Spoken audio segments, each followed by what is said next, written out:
Welcome back to this week's changelog. We put out 10 updates this week. I'm going to cover some of my favorites. Let's jump into it. The first major update was a complete redesign and rehaul of our custom reporting abilities. We now not only made it a much nicer screen to look at, but also made it significantly more performant across bigger data sets and introduced much more powerful filtering. Let's take a look at how it works. The report builder itself has been streamlined. We now not only have the ability to search for specific columns, so if I want to pull in like the student's name and maybe some payment information like their current balance and some fields from paperwork that they submitted, in addition to being able to add any field types to the custom report, I can also filter by specific properties. In the past, I was only able to filter by specific students or classrooms and programs, but now we can filter by specific properties, especially properties that are on the report already. So if I have a zip code field on the report, I can choose to filter out any zip code that contains or does not exist, for example, and maybe also has a child's name that contains the letter R. I don't know. You can essentially create a bunch of these reports that are hyper filtered and hyper specific to the data that you need. Now, when I save and exit, I can generate this report over and over again with the specific information that I wanted to see, filter down to the very specific properties that I care about.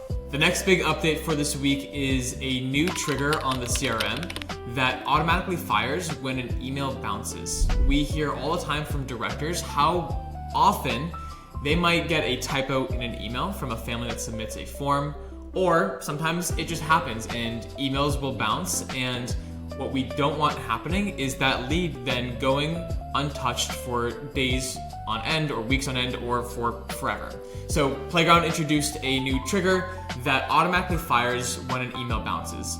Let's take a look at how it works. So in the CRM, we now have a new trigger titled email bounce, and this will set off a sequence of events in the event that an email bounces. And so if, for example, a family submits their inquiry form for the first time, but they accidentally mistype their email, the system will immediately recognize that when the email bounces. It will correctly set up a task for you or your team to follow up with that family to get their email. It will also optionally send a text message to the family saying, hey, this is Sasha from Happy Hands Preschool. I think we got a typo in your email. Do you mind just confirming it one more time? And then also sending a test email to that person or an internal email notification if you'd like. The result here is that you should see significantly higher rates of email corrections and significantly lower email bounces over the long term. Hopefully this new trigger should make it significantly easier to capture all leads that come your way, even when they might have typos in their emails. Two new updates for you on the subsidy side of things. The first is all Rhode Island agencies can now submit their deposits each month, and Playground will use AI to automatically reconcile your received amounts in the system. And the other big piece comes on the deposit reconciliation side itself. We've made it significantly easier when recording a deposit to edit copays right then and there without having to be interrupted and going elsewhere. Let's take a quick look at how it works. On Subsidy now, when I go in to edit a deposit, I have the ability to click on and see, first of all, the copayments. I can click on this and see all the copayments tied to this child's account. And I'm able right here, without navigating anywhere else, to edit this amount. Instead of it being $10 this time around, maybe it's $15. And those changes can just be made directly in Flow here without being interrupted or having to navigate elsewhere. Whereas before, previously, you had to go somewhere else and then come back into the deposit to finish what you're doing. So based off of the feedback we got from you all, this should make things a whole lot easier.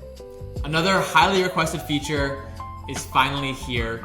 We have now separated into two separate permissions roles for editing and managing hours and timesheets for staff, and managing and seeing earnings and pay rates on payroll. Previously, both were connected, so you had to either not give folks the options to edit the timesheets because you didn't want them to see sensitive earnings information, or they might have been able to see that information which is no longer the case. So let's take a quick look at how it works. In Playground now, under roles, when you go and edit an administrator's role, scroll down to the staff section, and you'll see that there's an hours and timesheets and an earnings and pay rates, 2 separate roles and permissions that can each separately be toggled on to edit and or view. This should make it a lot easier, a lot more flexible to get the work that you need done without people seeing information that they shouldn't have access to. And the last update of this week is a quality of life improvement to approving and denying paperwork requests. We now make it easier than ever to approve or deny submissions right from the viewing screen. So let's take a quick look at how it works. In Playground now, under my paperwork, when I click into a specific form or fillable PDF, I can view the submission and see what they've actually put in, and I can just click approve or reject straight from here. Add any comments I want. Thanks for doing this so quickly. Notify the guardians as well, and then optionally CC anyone else on my team to see this message as well. And once this is done, I can just approve the submission, and it's all from the same place. Previously, you had to go into the system, view it, and then hit submit. This should make it significantly easier to pass along those feedback requests to submissions. That's all for this week's jam-packed update. We'll see you next time.